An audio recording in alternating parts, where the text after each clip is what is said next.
Breaking news. J News. Entertainment is right. দাদা, সবার আগে একটাই প্রশ্ন উঠে আসে, সাতগাছিয়াতে আপনি লড়াই করে আজকে বিধায়ক জয়ী হয়েছেন, সে বিষয়ে কি বলবেন? সাতগাছিয়া লড়াই হয়েছে এবং এখানে মানুষ চেয়েছিলেন একটা পরিবর্তন, সেই পরিবর্তনটা চেয়েছে।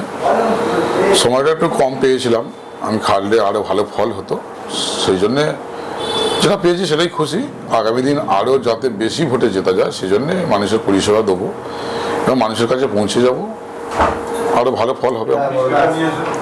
প্রশ্ন যেটা হচ্ছে, আপনাদের সরকার মানে বিজেপি সরকার গঠন করেছে, 15 বছরের সরকারকে হারিয়ে পরাজিত করে আজকে শুভেন্দু অধিকারী মুখ্যমন্ত্রী, সে বিষয়ে কি বলবেন?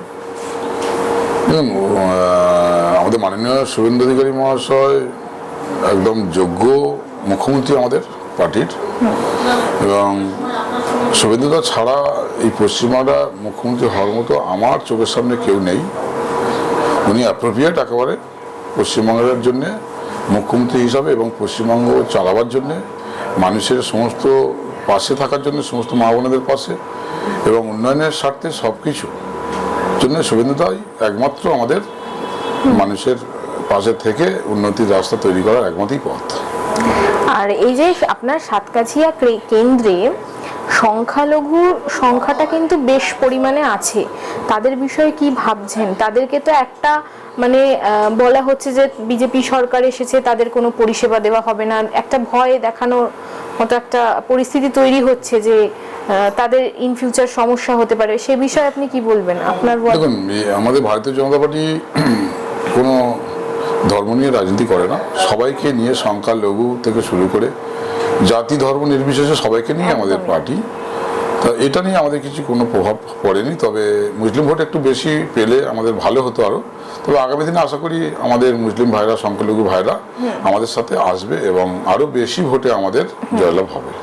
একটা প্রশ্ন আরও থাকে, যেটা যে বিভিন্ন জায়গায় বিভিন্ন কেন্দ্রে, শুধু সাতগাছিয়া নয়, বিভিন্ন কেন্দ্রে এই যে পার্টি অফিস ভাঙচুর বা কার্যালয় ভাঙচুর হচ্ছে, দখল করে নেওয়া হচ্ছে, সেটা তৃণমূল সরকারের যেটা ছিল তাদের বিরোধী দলের আপনাদের উপরে একটা দোষ দিচ্ছে যে বিজেপির ছেলেরাই, কর্মীরাই এটা করছে, সে বিষয়ে কি বলবেন?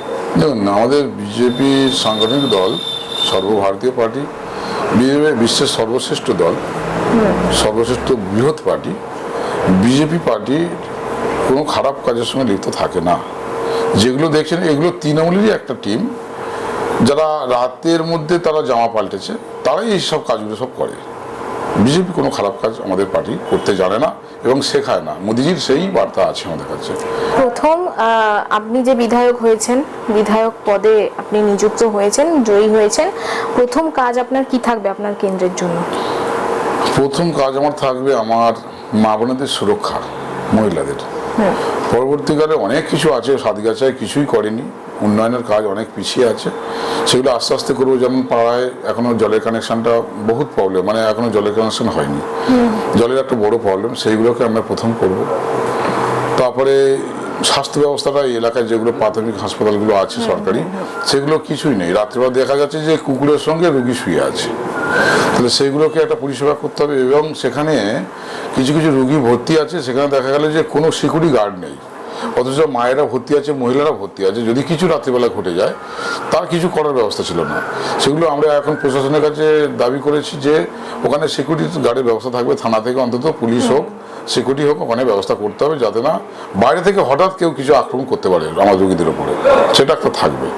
এবং পড়াশোনার ব্যবস্থাটা এত ভেঙে পড়েছে, শিক্ষা ব্যবস্থাটা, স্কুলে মানে অনেক অনেক স্কুলে আছে ছাত্র নেই, প্রাইমারি স্কুলগুলো ছোট ছোট, সেখানে ছাত্র নেই, 2-4টে ছাত্র আছে, অথচ মাস্টাররা সই করে তারা প্রতি মাসে মাইনে তুলে নিয়ে চলে যাচ্ছে, শিক্ষা ব্যবস্থা নেই। ওইগুলো যাতে ধরুন একটা এলাকায় ধরুন 4খানা প্রাইমারি স্কুল আছে, এখন ধরুন অনেক ইংলিশ মিডিয়াম হয়ে যাওয়ার পরে দেখা যাচ্ছে যে স্কুলের ছাত্র কমে গেছে, প্রাইভেট স্কুলে বেশি পড়াচ্ছে। সেই সব জায়গায় করবো কি, দেখা গেলো ওখানে একটা প্রাইমারি স্কুল থাকলে দেখা গেলো ওই সার্বিকভাবে ওই ছাত্রগুলো ওই একটা জায়গায় পড়লে মাস্টাররা থাকবে, পড়াশোনাটা ভালো হবে, সেইগুলো একটু পরিবর্তন করতে হবে। মানে শিক্ষার ব্যবস্থাটা একটু উন্নত করার Update জন্য করতে আবার হবে। আপডেট করতে হবে। এবং পাস ফেলের যে ব্যাপারটা তুলে দিয়েছিল, এইটা বিশেষ করে রাখতে হবে। এটা আমরা রাখবো, এটা আমরা আবেদন করব যে পাস ফেল থাকবে। পাস ফেল না থাকলে মানে শিক্ষার মর্মটা তো বুঝতে পারবে না যে হ্যাঁ একটা শিক্ষা পাস করলে তার কতটা যোগ্যতার দরকার হয়, একটা জায়গায় চাকরি করতে গেলে আমাদের যোগ্যতার দরকার হয়, সেটা যদি ভুলে যায় তা বেকার সমস্যা তো আর মানে চাকরি তো আর হবেই না। পড়াশোনাটা ঠিক মতো শিখতে হবে মানুষকে। এক কথায় বলতে গেলে পড়াশোনার মান নষ্ট হয়ে গেছিল, সেই জায়গাটা আপনারা আবার ফিরিয়ে আনতে চাই। আর আপনার কেন্দ্রের সাধারণ মানুষের উদ্দেশ্যে কি বার্তা দেবেন? কেন্দ্রের সাধারণ মানুষের বার্তা তো অনেক কিছু বললাম না, ডেভেলপমেন্টের কারণে পিছিয়ে আছে, বিশেষ করে বেকার সমস্যা যেটা হয়ে আছে, যে এটা বড় সমস্যা। ইন্ডাস্ট্রি, কলকারখানা এগুলো তো পুরোপুরি শেষ হয়ে গেছে, বন্ধ হয়ে গেছে, যে কটা ছিল সবই বন্ধ। আর কিছু তো এখন আমাদের আনতে হবে, আর নতুন কিছু, পুরনোগুলোকে আমরা খুলবো, আর কিছু নতুন কলকারখানা আমরা বলেছি আমাদের পশ্চিমবাংলায় আসবে এবং আমার সাতগাছিয়া এলাকাতে আসবে। এখানে এলে আমার বেকার সমস্যা, আমার ভাইদের বেকার যারা যুবক যুবতীরা আছে তাদের জন্য কর্মসংস্থানটা প্রথম হবে, এটা আমার প্রথম উদ্দেশ্য আছে। মাননীয় মুখ্যমন্ত্রী কালকেই বেশ কয়েকটি বিশেষ সাক্ষাৎকারের মাধ্যমে বেশ কয়েকটি কথা বলেছেন। আর প্রথম মানে এক কথায় বলতে গেলে প্রথম ব্যাটেই ছক্কা যাকে বলে, শুভেন্দু অধিকারী যা যা বলেছেন, আগের প্রকল্প সব কোনো বন্ধ হবে না, স্বাস্থ্যসাথীও চলবে, কিন্তু সেটার একটু চেঞ্জ হবে। লক্ষ্মীর ভান্ডার বলুন, সেগুলো অন্নপূর্ণা ভান্ডারের টাকা ঢুকবে একই অ্যাকাউন্টে, সে বিষয়ে কি বলবেন? অন্নপূর্ণা ভান্ডার তো প্রথম থেকে তো কথা দিয়ে আসছে, বছরে 3 36,000 টাকা, তা সেটা তো আসবে আমার মায়েদের, মহিলাদের উপর যেটা দেওয়ার কথা। এবং বেকার যুবকদের যারা 40 বছরের মধ্যে থাকবে, ওটাও একটা 3,000 টাকা দেওয়ার কথা আছে, সেটাও দেবে। মোটামুটি 1 মাসের মধ্যে এগুলো সব সিস্টেম চালু হয়ে যাবে। আর তাতে বড় কথা আয়ুষ্মান ভারত যে আমাদের মানে কার্ডটা আছে স্বাস্থ্য, ওইটা কিন্তু চালু হবে। ওটা 15 দিনের মধ্যে আশা করি ওটা সিস্টেমেটিক চালু হয়ে যাবে। 1 মাসই ধরে রাখুন, মাসখানেক মধ্যে ওটা হয়ে যাবে। সাধারণ মানুষ মানে যেই প্রতিশ্রুতি দিচ্ছে নতুন সরকার, বিজেপি সরকার, সেই প্রতিশ্রুতিগুলো মানুষ পাচ্ছে। এটা পাবে। একটা শুভেচ্ছা বার্তা আমি চাইবো যে আমাদের এই জয়, আমাদের পশ্চিমবাংলা মানুষের সবার জয়, ধর্ম বর্ণ নির্বিশেষে সবার জয়।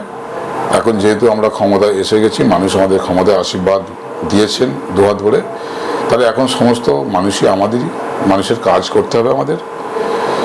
কার কোথায় রাগ হিংসা সমস্ত ভুলে গিয়ে এখন আমরা সবাই একসঙ্গে কাঁধে কাঁধ মিলিয়ে উন্নতি যাতে হয়।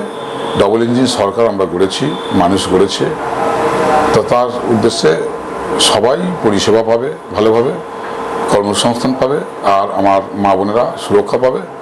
এটাই আমার বার্তা। সকলে মিলে একসঙ্গে থেকে ভালোভাবে থাকবেন, এটাই আমার বার্তা।